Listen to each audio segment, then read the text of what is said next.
Welcome to this edition of News Today, a series where we discuss and analyze important news of the day with precision. Without delay, take a look at the headlines first. Significant increase in screen time among children. Corporate Governance Charter for Startups released by Confederation of Indian Industry. Financial Intelligence Unit notified alert indicators in anti-money laundering. India's Chief of Defence Staff on an official visit to France. United Nations appoint panel on critical energy transition minerals. Tamil Nadu Education Department released guidelines for elimination of corporal punishment. Let us begin with the very first news. Several studies have indicated significant increase in screen time among children. These studies have suggested that screen time among children is more than 2 hours a day. While there are multiple reasons for the rise in screen time among children, one of the major factors is role modeling, where children usually imitate their parents, other family members, and peer groups. Additionally, working parents often provide mobile phones to their children for various purposes, such as safety, contributing to the increase in screen time. Moreover, the proliferation of smartphones and other digital devices in recent times has increased accessibility, further fueling the trend, especially with the advent of the COVID-19 pandemic, which saw the widespread acceptance of mobile devices for educational or recreational purpose. However, this surge in screen time among children raises significant concerns. High exposure may lead to mental and physical health issues including anxiety, depression, sleep disturbances, and a sedentary lifestyle, which can contribute to obesity. Furthermore, a high screen time can hinder the development of important cognitive, social, and emotional skills such as empathy. Alarmingly, incidents of cyberbullying and child abuse are on the rise, with young girls being more prone to such incidents. To address these concerns, emphasis is being placed on physical activities and limiting screen time by creating awareness. Several initiatives have been taken, including the World Health Organization's guidelines on physical activity, sedentary behavior, and sleep for children.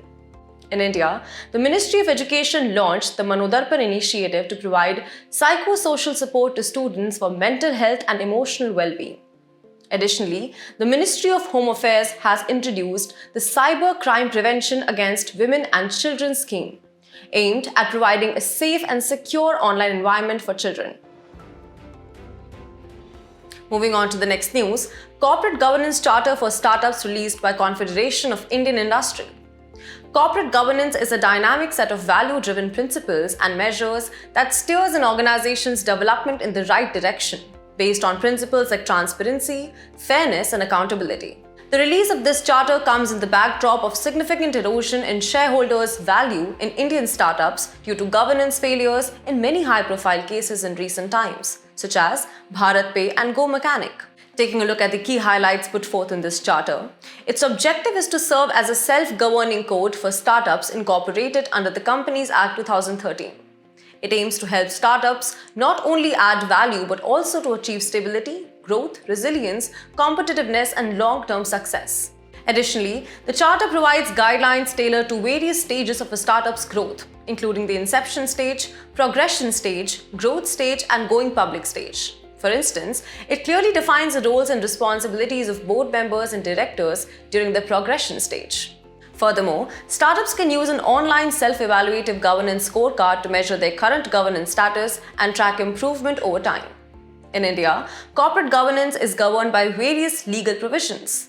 The Companies Act 2013, together with the company's rules, provides a robust framework for corporate governance. Additionally, the Securities and Exchange Board of India monitors corporate governance practices of listed companies. Furthermore, the National Foundation for Corporate Governance, set up by the Ministry of Corporate Affairs, plays a crucial role in promoting good governance practices across corporate sector. This corporate governance charter is a significant step towards ethical business practices in the dynamic startup ecosystem, ultimately safeguarding the interest of shareholders and stakeholders. In the next news, Financial Intelligence Unit notified alert indicators on anti-money laundering. The fresh set of alert indicators for capital markets, insurance companies, online payment gateway intermediaries, and crypto service providers to address emerging risk in market infrastructure institutions. These indicators have been notified under the provisions of the Prevention of Money Laundering Act, PMLA 2002. But what exactly is money laundering? Money laundering is defined as any process or activity connected with the proceeds of crime, including its concealment, possession, acquisition or use, and projecting or claiming it as untainted property according to the PMLA 2002.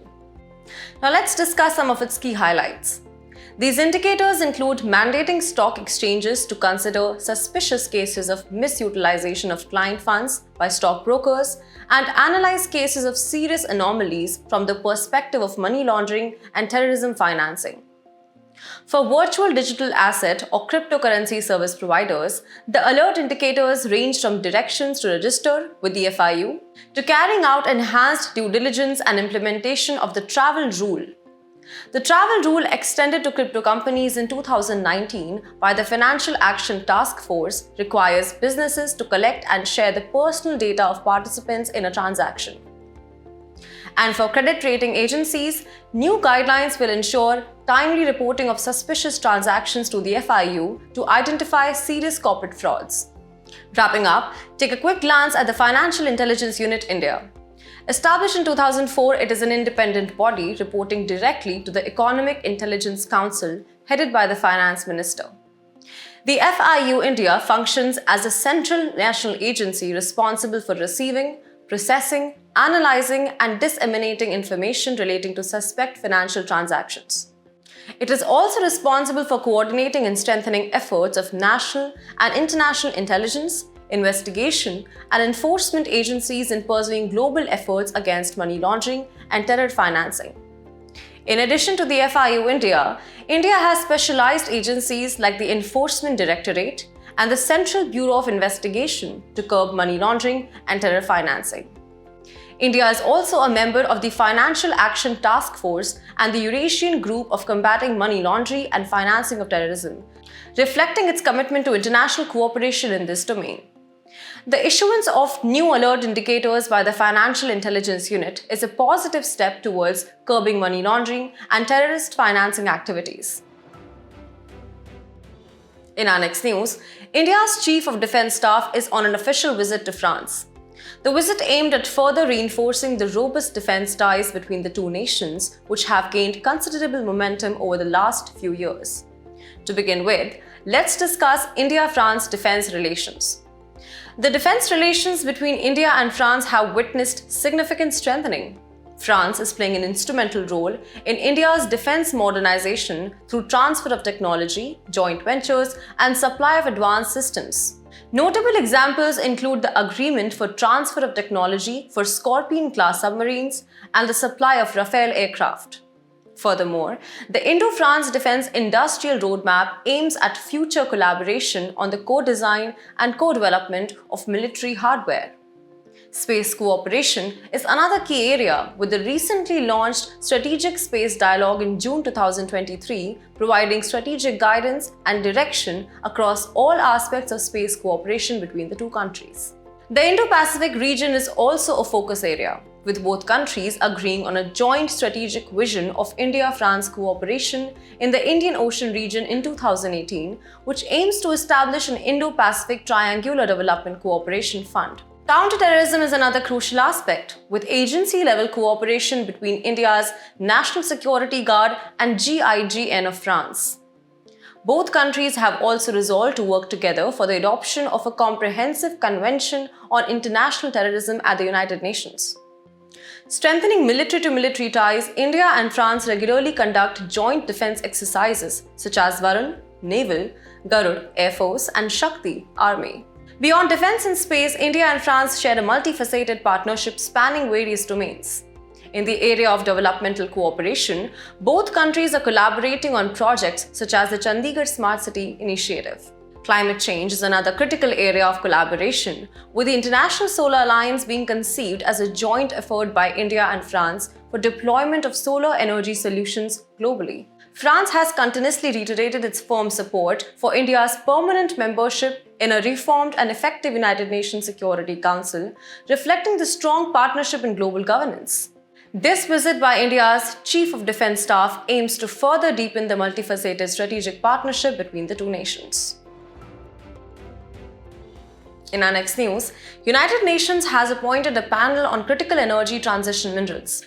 Critical energy transition minerals such as copper, lithium, nickel, cobalt are essential components in many of today's rapidly growing clean energy technologies, from wind turbines and solar panels to electric vehicles.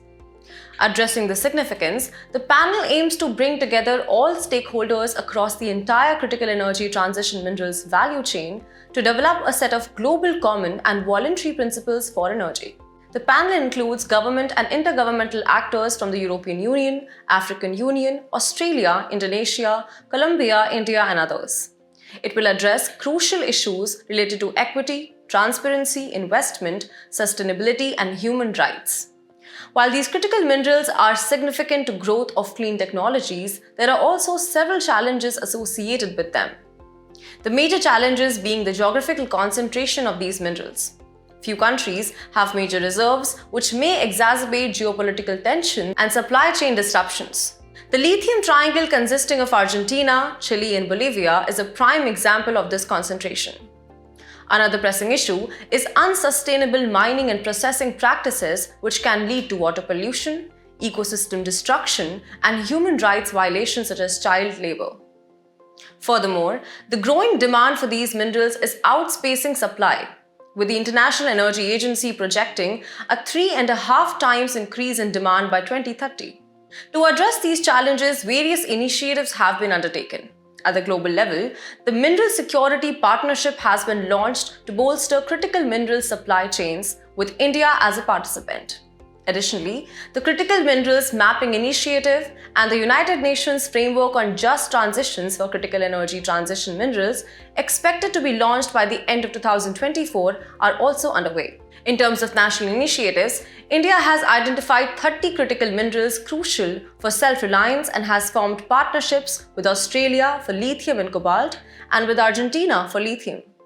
Furthermore, the Khanij Bidesh India Limited has been established to identify, acquire, process, and make commercial use of strategic minerals in overseas locations for supply in India. The UN panel is a significant step towards ensuring a sustainable and equitable supply of critical energy transition minerals that will power our clean energy future. With coordinated global efforts and initiatives at national levels, the challenges can be overcome to harness these minerals responsibly. Moving on to our next news, Tamil Nadu Education Department released guidelines for elimination of corporal punishment, GECP. In this significant move, GECP aims to safeguard the physical and mental well-being of students. These guidelines aim to address any form of harassment faced by students in schools. Corporal punishment, as defined by the UN Convention on the Rights of the Child, refers to any punishment in which physical force is used and intended to cause some degree of pain or discomfort, however light. This includes actions such as hitting or kicking. The use of corporal punishment raises several ethical concerns. Firstly, it can cause physical injuries as well as psychological harm, leading to anxiety, low self-esteem, and other mental health issues among students.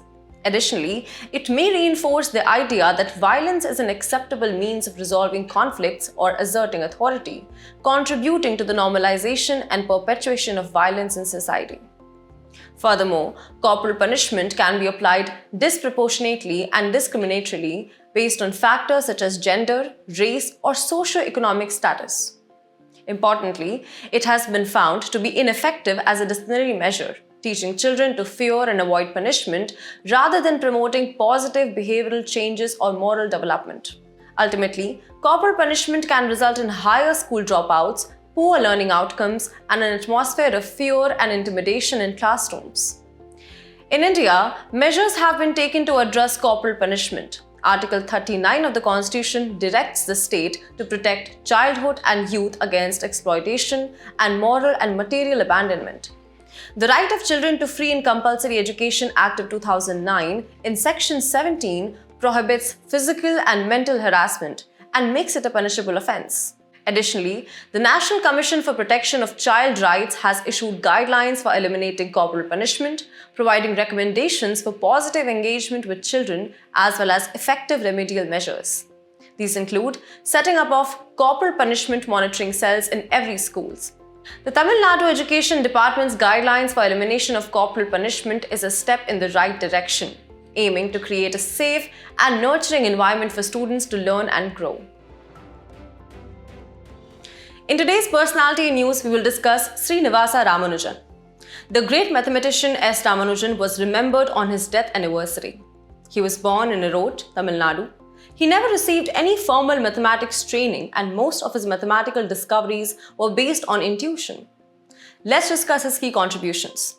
Ramanujan's contributions to mathematical field include complex analysis, number theory, infinite series, continued fractions, game theory, etc.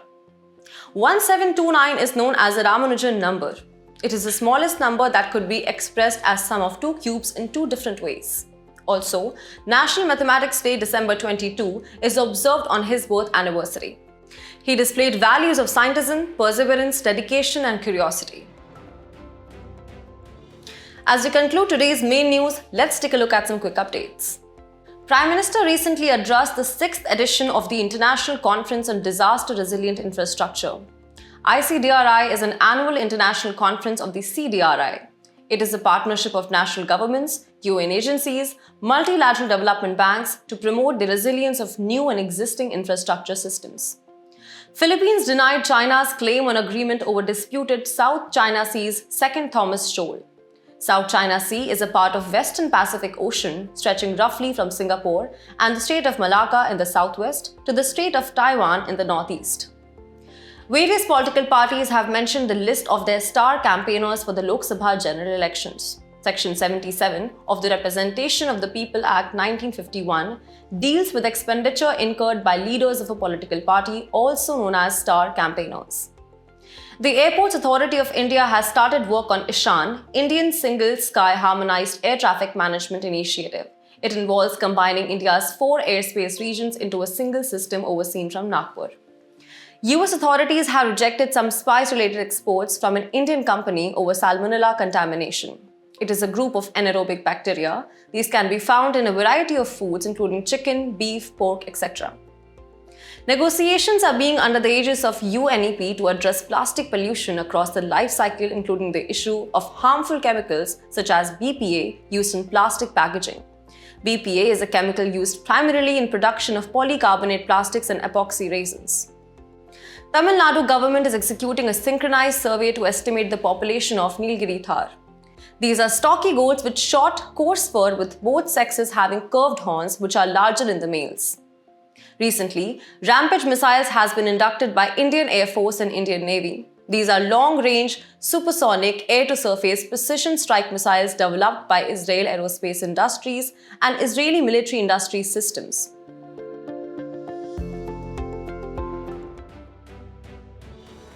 Before we go, it's time to put your knowledge to the test in today's segment of Test Your Learning.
Thank you for joining us. We hope you've enjoyed this edition of News Today. To get the answers to the quiz and for the PDF of News Today, check out the links in the description below.